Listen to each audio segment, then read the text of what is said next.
Hello, Art, Free Reds, here to continue talking about GMO tech, but this time go over some of the social impacts behind it and its use. Last time I went over some of the science behind GMOs in order to clarify perceptions about whether or not GMOs are unsafe to eat. To reiterate, GMOs, safe to eat as corroborated by our understanding of the science behind how they're created, multiple food and health and safety organizations across the globe, and the majority of the scientific community. This is not to say, however, that there are no issues with GMOs. There's a lot.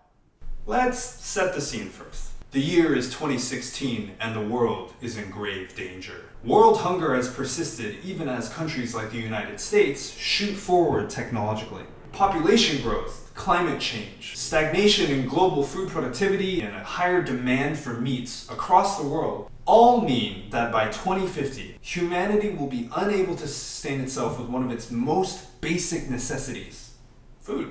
On this grim stage, GMOs have come to be touted as a possible savior for our collective food-related needs. As I went over last time, GMOs often have modifications that promote crop growth or ease the agricultural process for farmers, thereby increasing efficiency and allowing for higher yield harvests. In the context of global hunger, this seems like a great thing. More food means less hunger. However, this is clearly not the case. In 2009, the world was already producing enough food to sustain everybody on the planet. People were, and are, starving not because of issues with our ability to produce food, but rather because of our inability or perhaps unwillingness to distribute that food equitably.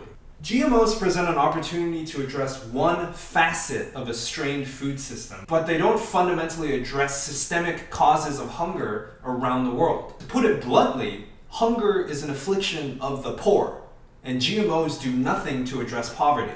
You could even argue that GMOs are only serving to widen the gap between developed and undeveloped nations and between the rich and the poor. The boogeyman of GMO technology, the agricultural giant Monsanto, has been under constant scrutiny for using paralegal methods to introduce its GMO seeds into international markets. Monsanto and other related agribusinesses have also relied on patent laws and the legal system at home and abroad to force their GMO products into areas that they are not wanted, to try and force farmers to pay exorbitant royalties for using their crops, and to maintain market monopolies. These efforts to push GMOs have severely distorted the economic landscapes around them, especially in already vulnerable and poorer communities.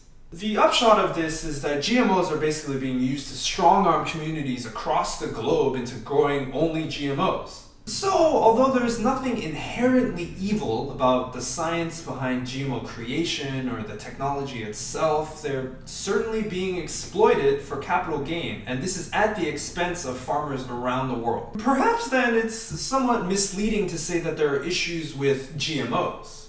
It would be more accurate to say that there are issues with the ways that GMOs are being used and the practices associated with GMO implementation. Part of what I find most concerning about this whole big mess is the success with which the conflict has been framed in terms of science versus hippies, focusing only on the scientific aspects of GMO safety and consumption. This science focus really only serves to drown out important discussion on the business practices and the economic impacts of actual GMO use. The claim that GMOs are some sort of equalizing force that are creating wealth and food for everybody in the world is, at least currently, totally false. The opportunities to reappropriate GMOs for the needs of everybody in the world, on the other hand, do exist. What our responsibility is, whether as consumers or scientists, is to push for an end to GMOs being used to perpetuate inequity and injustice, and also to demand that food justice be served with alternative, non-GMO recipes.